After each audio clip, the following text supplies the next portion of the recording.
Good morning students. Today we will study the chapter number 3 in English Reader. The name of this chapter is The Black Spot. The Black Spot, that was written by R.L. Stevenson. This is a great novel of R.L. Stevenson. So firstly we know about of R.L. Stevenson. Who was he? R.L. Stevenson, who was born in 1850 and died in 1894, was a Scottish novelist. एक Scott के रहने वाले novelist थे, उपन्यासकार थे and travel writer भी थे. Coming from a family of engineers की फैमिली से होने के कारण Stevenson studied engineering at university of Edinburgh. Stevenson ने भी एडिनबर्ग यूनिवर्सिटी से इंजीनियरिंग का अध्ययन किया था. But he spent most of his time writing और ट्रैवलिंग. लेकिन अधिकतर वो अपना टाइम राइटिंग में और ट्रैवलिंग में ही बिताते थे. बिटवीन 1880 एंड 1887, 1880 और 1887 के बीच में ही continue to spend his time in Scotland, England and France. वह लगातार अपना टाइम उन्होंने स्कॉटलैंड, इंग्लैंड और फ्रांस में ही बिताया था. It was during this period that he produced a bulk of his best known novels. यही समय था जब उन्होंने अपने सबसे प्रसिद्ध जाने माने नॉवलों के बल्क को प्रोड्यूस किया था. साथ में Treasure Island, Kidnapped, Strange Case और Doctor Jekyll and Mister Hyde के साथ उन्होंने अपने सबसे अच्छे जाने माने नॉवलों को भी प्रस्तुत किया था. The black spot is the third chapter in the novel. The black spot इनका एक थर्ड चैप्टर था नॉवल में और उस नॉवल का नाम था Treasure island. It is an important chapter for the plot of the novel. अगर हम नॉवल के प्लॉट की बात करें, क्षेत्र की बात करें, तो ये सबसे ही महत्वपूर्ण चैप्टर था. As many defining events take place in it, क्योंकि इसमें बहुत सारे जो परिभाषित घटनाएँ थीं उनको इसमें लिया गया था. R.L. Stevenson first conceived the idea of this masterpiece. R.L. Stevenson ने इस कृति की, इस मास्टरपीस की का जो विचार आया था उनके मन में, किससे आया था? From a rough map of an imaginary island. एक काल्पनिक द्वीप के रफ मैप से यह विचार उनके मन में आया था. दैट ही वो हैड ड्रॉन, जिसको कि इन्होंने खींचा था अपने स्टेपसन के साथ. He completed the first draft of the novel. उन्होंने नोवेल का पहला ड्राफ्ट कंप्लीट किया. कंटेनिंग 15 चैप्टर्स, जिसमें 15 चैप्टर्स हैं. इन एज मैनी डेज, जिससे काफ़ी दिनों में कंप्लीट किया गया था. Treasure Island continues to be a widely read and loved adventure book. Treasure Island एक लगातार व्यापक लोगों के साथ, यानी बहुत सारे लोगों के साथ पढ़ा गया था. एंड लव्ड एडवेंचर बुक्स, और एक एडवेंचर बुक के रूप में इसे पसंद किया गया था. Now let's start the story of the black spots. So listen very carefully. Yes, my poor father died quite suddenly that evening. उस रात अचानक मेरे गरीब पिता की मृत्यु हो गई थी. Which put all other matters on one side, जिसने सभी मैटर्स को, दूसरे सभी मैटर्स को एक तरफ रख दिया था. अवर नेचुरल डिस्ट्रेस, अब ये जो हमारी प्राकृतिक परेशानियाँ होती हैं, प्राकृतिक नेचुरल डिस्ट्रेस मतलब जैसे किसी की मृत्यु हो जाना सडनली, कोई बीमारी आ जाना, तो ये सब नेचुरल होती हैं. The visits of the neighbouring, तो ऐसी परिस्थिति में पड़ोसियों का आना जाना लगा रहता है. The arranging of the funerals, अंतिम संस्कार की व्यवस्थाएं हो रही हैं. And all the works of the in, और सराय का भी सारा काम, सराय यानी धर्मशाला, इस तरीके से उन सभी का सारा काम to be carried on in the meanwhile, उसी के ऊपर आ जाता है. इन सब में वो बहुत ही व्यस्त था और इसी बीच इन सब के बीच मुझे बहुत ही व्यस्त रखा गया. That I scarcely had time to think of the captain, तब मैं मुश्किल से ही कोई समय निकाल पा रहा था कि मैं कैप्टन के बारे में सोचूं. Far less to be afraid of him, अब उससे का जो डर था वो भी अब थोड़ा कम हो गया था. मतलब मैं उसके बारे में सोच ही नहीं रहा था, तो उसका डर भी मेरे लिए बहुत कम हो गया था. He got downstairs next morning and had his meals as usual. वह अगली सुबह सीढ़ियों से नीचे उतरा and had his meal as usual, और रोजाना की तरह उसने अपना भोजन ग्रहण किया। दो हालांकि ही एट लिटिल, उसने बहुत थोड़ा सा खाया था। Singing with his favourite pass time, अब वो अपना जो समय बिताता था, जो अपना फेवरेट समय बिताता था, वो किस में बिताता था? सिंगिंग में, गायन गाकर यानी गाना गाने में वो अपना समय बिताता था। No one dare to cross him, और जब वह गाना गाता था तो किसी की हिम्मत नहीं होती थी कि कोई उसको क्रॉस भी कर जाए। On the night before the funeral, और उस अंतिम संस्कार की से पहली रात को, ही वॉज सिंगिंग हिज अगली ओल्ड सी सॉन्ग्स, वह अपने पुराने दर्द से भरे हुए समुद्री गीतों को गा रहा था। It was shocking to hear those songs, उन गानों को सुनकर हमें बहुत ही धक्का लग रहा था, हम बहुत दुखी थे। But he had grown very weak, लेकिन वो दिन प्रतिदिन कमज़ोर होता जा रहा था। आफ्टर द स्ट्रोक, स्ट्रोक के बाद। स्ट्रोक क्या होता है? स्ट्रोक जैसे माइंड में नस का फटना, इस तरीके से, तो उसे हम कह सकते हैं an illness when a blood vessel in the brain burst, एक ऐसी बीमारी जिसमें सर में नस फट लेती है। And nobody messed with him, और कोई भी उसको साथ खिलवाड़ नहीं करता था। We were all in fear of death for him, हम सब उसके लिए, हमारे सब मन में, हम सब के लिए मन में डर था उसके लिए, मृत्यु के लिए, कि कहीं वो मर ना जाए। And the doctor was suddenly taken up with the case, और डॉक्टर को भी अचानक से केस के लिए बहुत दूर जाना पड़ा था, मैनी माइल्स अवे, कई मील दूर जाना पड़ा था।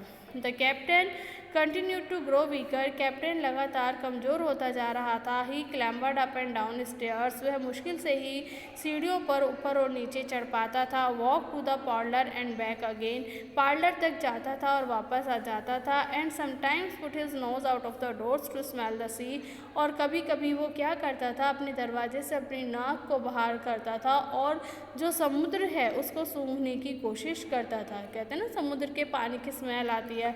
Holding on the walls for support as he went and breathing hard, इसी बीच उसने दीवार पर अपने आप को सपोर्ट देने के लिए दीवार को पकड़ा हुआ है उसने। As he went and breathing hard, और जब वह गया था तो उसने दीवार को पकड़ कर वो जा रहा था और बहुत मुश्किल से ही सांस ले पा रहा था। And fast like a man on a steep mountain, और इतनी तेज़ी से सांस ले रहा था जैसे एक आदमी पहाड़ पर चढ़ते वक्त लेता है। ही नेवर पर्टिकुलरली एड्रेस्ड मी, उसने कभी भी पर्टिकुलरली मुझे एड्रेस नहीं किया था, सूचित नहीं किया था। His temper was more flighty and more violent than ever, और पहले की तुलना में अब उसका टेम्पर भी और भी ज़्यादा चिड़चिड़ापन, चंचलपन हो गया था और हिंसात्मक भी बन गया था। Now he Drew his Cutlass very alarming, अब उसने क्या किया? अपनी कटलास मतलब तलवार, एक छोटा तलवार होता है जिसे हम नाइफ टाइप जो तलवार होती है, जिसे हम शॉर्ट स्वॉर्ड बोलते हैं, छोटी तलवार को अपने शोर के साथ, अलार्मिंग मतलब एक शोर, बहुत तेज़ शोर के साथ निकाला, खींचा। एंड केप्ट इट बेयर, और इसको बिना कवर के, बेयर मीन्स नंगा, यानी बिना कवर के ही रख दिया। बिफोर हिम, उसके सामने, ऑन द टेबल, मेज पर। बट विद ऑल दैट, लेकिन इन सब के साथ, he minded people less and seemed shut up in his own thoughts.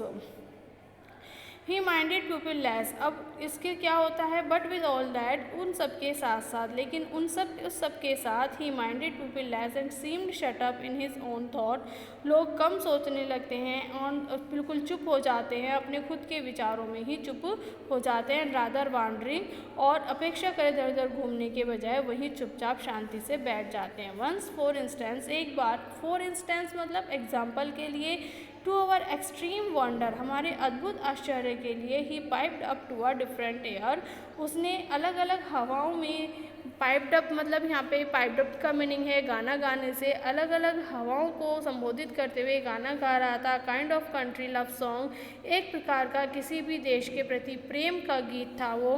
That he must have learn in his youth, जिसे उसने अपनी युवावस्था में सीख चुका था। Before he had begun to follow the sea, और समुद्र के गीतों का अनुसरण कर शुरू करने से पहले वह उन्हीं गीतों को गाया करता था। सो थिंग्स पास्ट अनटल, इसीलिए चीज़ें मतलब गुजरती गईं, समय के साथ साथ बीतती गईं। The day after the funeral, और फ्यूनरल के अंतिम संस्कार के दिन के बाद। And about 3 o'clock of a bitter, मुश्किल से ही 3 o'clock बजे होंगे। फॉगी, और बहुत ही कोहरे वाला दिन था। फ्रॉस्टली आफ्टरनून, और मतलब दोपहर बाद तक भी ठंडी ठंडी हवाएं चल रही थी। I was standing at the door for a moment, मैं एक क्षण के लिए दरवाजे पर खड़ा हो गया था। फुल ऑफ सैड थॉट्स, जो दुख के विचारों से भरा हुआ था। अबाउट माई फादर, अपने पिता के बारे में। व्हेन आई सॉ समवन, जब मैंने किसी को देखा। Drawing slowly near along the road, जो सड़क के किनारे से धीरे धीरे चल कर आ रहा था। ही वॉज प्लेनली ब्लाइंड, वह पूरी तरह से अंधा था। For he tapped before him with a stick, वह एक स्टिक के साथ टैपिंग की साउंड करते हुए चल रहा था। And wrote a great green shade over his eyes and nose, और उसने अपनी आँखें और अपने नोज़ के ऊपर एक बहुत विशाल सा ग्रीन कलर का कुछ शेडेड पहना हुआ था। And he was hunched. What is the meaning of hunched? तो we can look here. Hunched with the top part of his body, उसकी बॉडी का जो ऊपर का पार्ट है बेंड फॉरवर्ड, आगे की तरफ झुका हुआ था। And his shoulders and back raised very high, मतलब उसका जो गर्दन तक का जो हिस्सा था वो आगे को झुका हुआ था, और उसकी जो बैंड है मतलब बैक है और जो उसके शोल्डर्स है वो बिल्कुल स्ट्रेट है। तो फिर वापस यहाँ जाते हैं। And he was hunched as if with age और वीकनेस, मानो अपनी एज और कमजोरी के साथ साथ। And wore a huge old tattered, और एक बहुत ही विशाल पुराना फटा चीथड़ा सा सी क्लोक, यानी एक लबादा सा उसने पहना हुआ था विद अ हुड के साथ। That made him appear positively deformed, जो उसे बिल्कुल एक बहुत स्पष्ट था, जो उसे बिल्कुल एक बहुत ही विकृत, बहुत अलग सी परिस्थिति में प्रस्तुत कर रहा था। I never saw in my life a more dreadful looking figure, मैंने कभी अपने जीवन में इतनी भयानक दिखने वाली फिगर को नहीं देखा था। He stopped a little away from in, अब वो धर्मशाला से दूर, थोड़ा सा दूर रुक गया। एंड रेजिंग हिज वॉइस, और उसने अपनी आवाज़ को उठाना शुरू किया। In an odd sing song, एक बहुत ही विचित्र से गाने की आवाज़ में। Address the air in front of him, और उसने सारे आसपास की जो हवाएं थी उनको अपने आसपास ही उसने एड्रेस किया, सूचित किया। Will any kind friend inform a poor, कि क्या किसी कोई एक दयालु friend inform a poor blind man, एक गरीब अंधे आदमी को इन्फॉर्म करेगा, सूचित करेगा। Who has lost the precious sight of his eyes, जिसने अपनी आँखों की प्रीशियस महंगी कीमती दृश्य को खो दिया है। In the gracious defence of his native country, अपने नेटिव कंट्री यानी अपने प्यारे देश की सुरक्षा के लिए। इंग्लैंड, वो कौन सा देश है? England. And God bless king George, और भगवान किंग जॉर्ज को आशीर्वाद दे। वेयर और इन वाट पार्ट ऑफ दिस कंट्री, जो इस देश में जहाँ भी रहता हो या किसी भी भाग में रहता हो। में नाउ भी, वह ही में नाउ भी, और वह अब हो भी सकता है और नहीं भी। क्या वो अभी भी है? यहाँ पर हम कह सकते हैं क्या वो अभी भी है। You are at the Admiral Benbow Black Hill Cove my good man said I, तब मैंने उससे कहा you are at the Admiral Benbow, तुम एक एडमायरल बैंडो के सामने खड़े हो। Black Hill Cove my good man, मेरे अच्छे आदमी। आई हेयर अ वॉइस, मैंने एक आवाज़ को सुना। सैड ही, उसने कहा। अ यंग वॉइस, एक युवा आवाज़ है। Will you give me your hand, क्या तुम मुझे अपना हाथ दोगे। माई काइंड यंग फ्रेंड, मेरे दयालु young friend. And led me in, और मुझे अंदर ले चलो। I held out my hand, and the horrible, soft-spoken, eyeless creature gripped it in a moment like a vise. I held out my hand, मैंने अपना हाथ दे दिया। and the horrible, और उस भयानक soft spoken, धीरे धीरे बोलने वाले, eyeless, आँखों से विहीन creature, प्राणी को gripped it, और उन्होंने gripped कर लिया, पकड़ लिया in a moment, एक ही क्षण में like a vise, जैसे उन्होंने अपनी शिकस्त में ले लिया हो, इतना कस के पकड़ लिया। आई वॉज सो मच स्टार्टलेड, मैं बिल्कुल बेचैन हो गया। एंड आई स्टटल टू विड्रॉ, और मैं अपने हाथों को खींचने का प्रयास कर रहा था। But the blind man pulled me close up to him, लेकिन उस अंधे आदमी ने मुझे अपनी तरफ खींच लिया। With a single action of his arm, अपने हाथों के एक सिंगल एक्शन से ही उसने मुझे अपनी तरफ खींच लिया। नाउ बॉय, ही सैड, उसने कहा। Take me in to the captain, अब मुझे अंदर कैप्टन के पास ले चलो।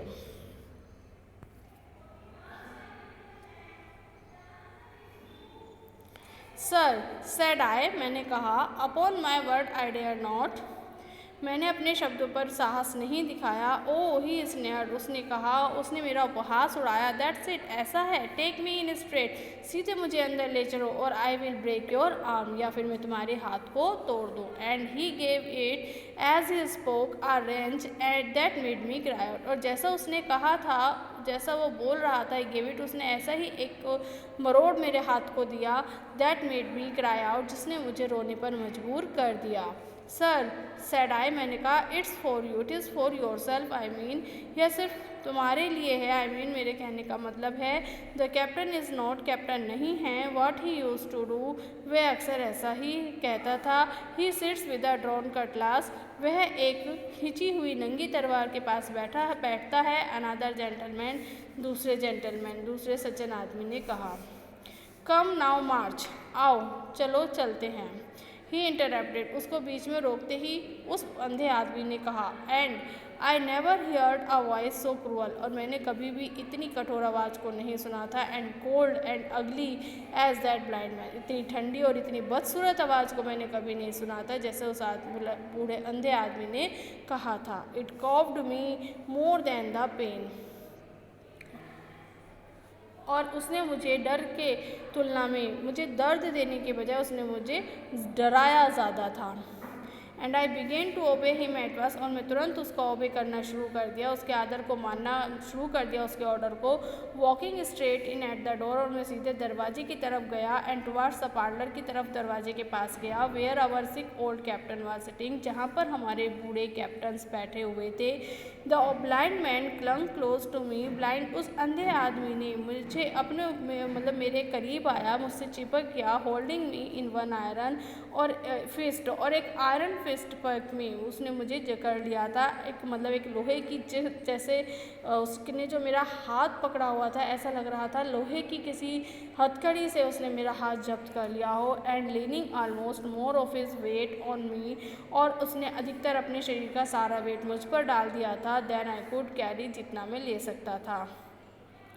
Lead me straight up to him, और उसने मुझे, वो सीधा मेरे ऊपर ही गिरा हुआ था, और मैं उसे लेकर मैं सीधा स्ट्रेट अप में खड़ा हुआ था। And when I am in view cry out, here is a friend for you, और जब मैं उसके पास गया तो मैंने देखा और मैं चिल्लाया, here is a friend for you, यहाँ पर तुम्हारे लिए एक फ्रेंड है bill, if you don't I will do this, यदि तुम ऐसा नहीं करते तो मैं ऐसा ही करूँगा। And what that he gave me a Twitch, और उसने विद दैट, उसी के साथ उसने मुझे एक ट्विच दी मतलब एक ऐसी चुटकी दी, दैट आई थॉट, जिससे मुझे लगा कि वुड हैव मेड मी फेंट, मुझे ऐसा लगा शायद मैं बेहोश हो जाऊँगा।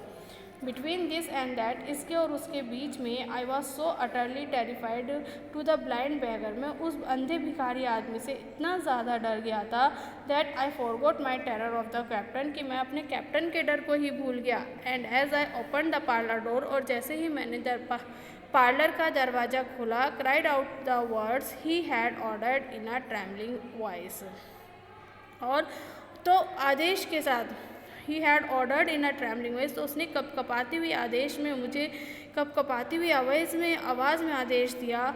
क्राइड आउट द वर्ड्स, जो शब्दों से, उन शब्दों से मुझे लग रहा था, जो उसने शब्द मुझसे कहे, ऐसा लग रहा था मानो कांपती हुई आवाज़ में उसने मुझे कोई आदेश दिया था। The poor captain raised his eyes, बेचारे कैप्टन ने अपनी आंखों को ऊपर उठाया, एंड एट वंस, और तुरंत, all colour went out of his face, all colour यानी कि जो जितने भी कलर थे उसने उसके ऊपर डाल दिए, and left him staring sober, और उसको घूर रहा था। The expression of his face was not so much of terror as of mortal sickness, और उसके जो एक्सप्रेशंस थे, उसके फेस के जो एक्सप्रेशंस थे, वाज नॉट सो मच, वो इतने ज़्यादा भयानक नहीं थे, एज ऑफ मॉर्टल सिकनेस, जैसे कि हमेशा उसकी कमजोरी, बीमारी की कमजोरी के कारण अब बहुत ज़्यादा भयानक नहीं थे। He made a movement to rise, उसने उठने के लिए कुछ हलचल की, but I do not believe, लेकिन मुझे विश्वास नहीं है, he had enough force left in his body, कि अब उसकी बॉडी में कोई बहुत ज़्यादा फोर्स बची है, शक्ति बची है। Now Bill sit where you are, अब बिल बैठ जाता है वेयर यू, जहाँ पर तुम बैठे हो वहीं पर वो बैठ जाता है, सेट द बैगर, और बैगर से कहता है इफ़ आई कांट सी, यदि मैं देख नहीं सकता, I can hear a finger starring, लेकिन मैं एक फिंगर की हलचल को भी सुन सकता हूँ। सो है ना, मैं देख नहीं सकता, ठीक है मैं नहीं देख सकता, लेकिन आई कैन हियर मैं सुन सकता हूँ, अ फिंगर स्टारिंग एक फिंगर की हलचल को भी सुन सकता हूँ। बिजनेस इज बिजनेस, बिजनेस तो बिजनेस होता है। Hold out your left hand, अपने उल्टे हैंड को पकड़ो। Boy take his left hand by the wrist and bring it near to my right. Boy take his left hand, अपना left hand लो, by the wrist कलाई के द्वारा अपना राइट हैंड पकड़ो, एंड ब्रिंग इट और इसे लाओ, नियर टू माई राइट मेरे राइट हैंड के पास लाओ। We both obey him to the letter, हम दोनों उसके बाद शब्दों का ओबे कर रहे थे। And I saw him pass something from the hollow of the hand, और मैंने देखा कि उसके खोखले हाथों से कुछ निकलते हुए देखा। दैट हेल्ड हिज स्टिक, जबकि जो उसने अपने हाथ में स्टिक पकड़ी हुई थी, into the palm of the captains की हथेली के अंदर से मैंने कुछ निकलते हुए देखा।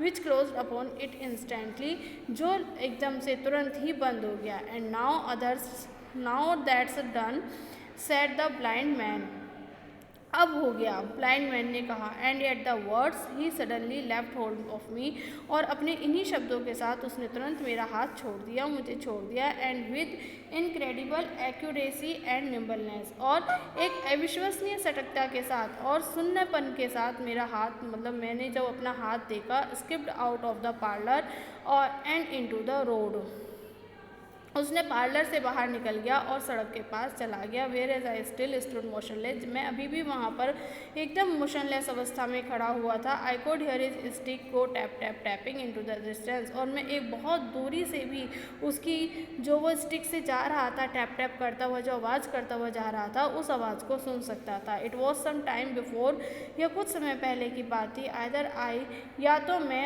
और द कैप्टन, या फिर कैप्टन, सिम टुगेदर अवर सेंसेस, हम दोनों में से कोई भी अपने सेंसेस को खो सकता था एक साथ। बट एट लेंथ, लेकिन एक लंबाई पर, and about at the same moment, और उसी क्षण, आई रिलीज्ड हिज रिस्ट, मैंने अपनी रिस्ट को, अपनी कलाई को आज़ाद पाया था। Which I was still holding, जो उसने अभी तक पकड़ी हुई थी। And he drew in his hand, और तभी उसने अपने हाथ को खींचा। And looked sharply into the palm, और एकदम तेज़ी से, मतलब एक अपनी पाल्म को घूर रहा था। He had a card in his palm, तो उसने क्या देखा, उसने अपने पाल्म में एक कार्ड को पाया। On one side of the card, card के एक तरफ, there was a big black spot, एक बहुत बड़ा सा ब्लैक कलर का स्पॉट्स था। अब ये ब्लैक स्पॉट का मतलब क्या था? इट वॉज अ सिंबल, यह एक सिंबल था, much feared by the pirates, कि जो समुद्री डाकू के द्वारा बहुत ज़्यादा डर दिया जाता है, उसके लिए ये एक सिंबल था। द कैप्टन न्यू, कैप्टन जानता था, इट मीन, इसका मतलब आइदर डिपोजिशन और डेथ, या तो डिपोजिशन था यानी सत्ता को छोड़ दो, या फिर मृत्यु को प्राप्त कर लो। ऑन द अदर साइड, दूसरी side, the card Bora message, card के दूसरे साइड पर एक मैसेज लिखा था। वो मैसेज क्या था? 10 o'clock द कैप्टन क्राइड, 10 बजे, कैप्टन चिल्लाया, 10 बजे, 6 आवर्स, 6 घंटे बचे। And he sprang to his feet, और वह उसके पैरों को स्प्रैंग लटका देगा। Even as he did so, उसने ऐसा ही किया, हालांकि उसने ऐसा ही किया। He reeled, put this hand to his throat, stood swaying for a moment, and then with a peculiar sound fell from his whole height, face foremost to the floor. He reeled, वह हिला, unsteady में, तेज़ी के साथ जब वो हिलने की कोशिश कर रहा था। Put his hand to his throat, उसने अपने हाथों को अपने गले पर रखा। Stood swing for a moment, और एक क्षण के लिए वो नीचे की तरफ झुका। एंड देन, और तब, विद अ पिक्यूलियर साउंड, एक अद्भुत आवाज़ के साथ, fell from his whole height, अपनी पूरी हाइट के साथ, और फेस के माध्यम से फर्श पर, सर्वप्रथम, मतलब जब वो गिरा तो पहले फर्श पर उसका फेस गिरा। I ran to him at once, मैं तुरंत उसकी तरफ भागा। कॉलिंग टू माई मदर, अपनी माँ को आवाज़ लगाई। बट हेस्ट, लेकिन सब कुछ इतनी जल्दी हुआ। वॉज ऑल इन वेन, इतनी जल्दी करने के बाद भी सब कुछ बेकार हो गया था। The captain had been struck dead, कैप्टन गिरते ही मर गया था। बाय थंडरिंग अपोलेक्सी, अपोलेक्सी एक अद्भुत आवाज़ के साथ अचानक से उसने मतलब अपनी सारी जो महसूस करने की योग्यताएं थी उनको खो दिया था। It is a curious thing to understand, ये बहुत ही समझने के लिए एक बहुत ही अद्भुत चीज़ थी, अद्भुत वस्तु थी। For I had certainly never like the man, जिसको मैंने कभी भी इस प्रकार के आदमी को मैंने निश्चित रूप से अपने जीवन में कभी महसूस नहीं किया था। Though he of late I had begun to pity him, हालांकि मैं फिर से उसके दर्द में घिर गया था। But as soon as I saw that he was died, लेकिन जितना जल्दी मैं देख सकता था कि वह मर चुका है, I burst into a flood of tears, मैं आंसुओं से रोना शुरू कर दिया। It was the second death, ये दूसरी मृत्यु थी। आई हैड नोन, जिसके बारे में मैं जानता था। द सोरो of the first was still fresh in my heart, और मेरे हृदय में पहली मृत्यु का दर्द तो अभी तक भी जागृत था। अब ये दूसरी मृत्यु का दर्द भी क्रिएट हो गया था, जिसको मैं बर्दाश्त नहीं कर पा रहा था।